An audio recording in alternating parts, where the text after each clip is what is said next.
Hello everyone, and welcome to day 171 of Project 365. Today I'm going to be talking about the great philosophical idea of objective morality.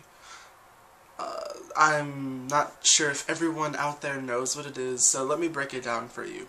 Objective morality states that for everyone there is an objective set of rules that we all have to follow. Now, Christians and religious people will point to their books, whichever book it may be, whether it's the Quran, the Bible, be it King James or otherwise, the Torah, and all of that, and they'll always point to these books and say, these are the pillars of objective morality, depending on the society. Now, I come to argue that there is no objective morality. And I know I'm not the first person to say that, but I figured I would throw it out there anyway, throw my hat into the ring, so to speak, because really, the more people we can get out there talking about this idea of there not being an objective morality, the more we can get people to understand that religion shouldn't be as powerful or as strong as it is. Yes, it has its place. It provides hope for people who need it. It helps create dozens of organizations that do charitable deeds.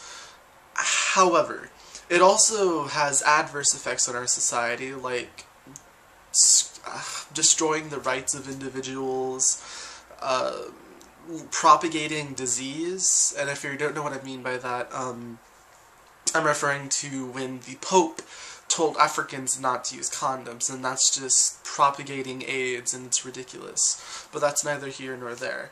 But the more people that we can get out talking about stuff like this, the more we sort of get people to think about these things and think them through thoroughly. That was some fun alliteration. So, this idea of objective morality, it doesn't make sense. Because if there were an objective morality, then God would have written the same thing in every book, except he didn't. For example, in the Jewish text, it's not okay to eat pork, yet it's okay in the Christian text, and in the Quran text, or in the Hindu text, it's not good to eat cow, where everywhere else you can. And so there's these little things that each one is different, and so there can't be an objective morality because there isn't one book. And since there isn't one book, there can't be one set of rules. Because in order for you to say there's an objective morality, you would have to accept all of the rules of all the different books, no matter how much they contradicted each other, or how much they didn't agree with each other. You would just have to accept it and follow each and every one of those rules in order to be objectively moral. That being said, I think there are subjective morals, because that's the only other way you can really go in this type of situation. Yes, there are rules that we all follow, but that's because we as a society have decided these are the tenements that we should at the bare minimum follow. No killing, no lying, no stealing, basic things like that. And all of our laws sort of stem from these same things.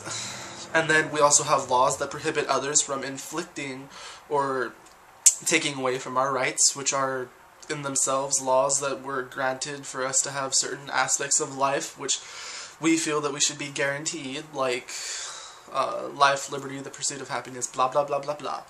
So, these are all subjective morals, because just because we have these morals here in the US, doesn't mean it's going to be the same thing in a theocracy like in Islam or Iran, Iraq. In those areas over there, they have their own set of morality. And there's no way we'll come up with a unified system for everyone. It'll never happen. And that's another thing that's wrong with objective morality. That it assumes that somewhere out there we can create all a unified standard that everyone can follow. And it simply is impossible, because there's going to be people with their different beliefs who come in and they say, well, it's okay to stone someone if they're gay or something like that. And then a Christian is like, whoa, whoa, whoa, man, peace and love, bruh, peace and love. It won't ever exactly work out. And lastly, this is a bit of a nihilistic perception about it, but you can't be objective when the morality you're trying to use has normative aspects to it. Because there is no concrete definition of good or bad, and morals often say you should do this if you want to be considered good, or you shouldn't do this or else you would be considered bad.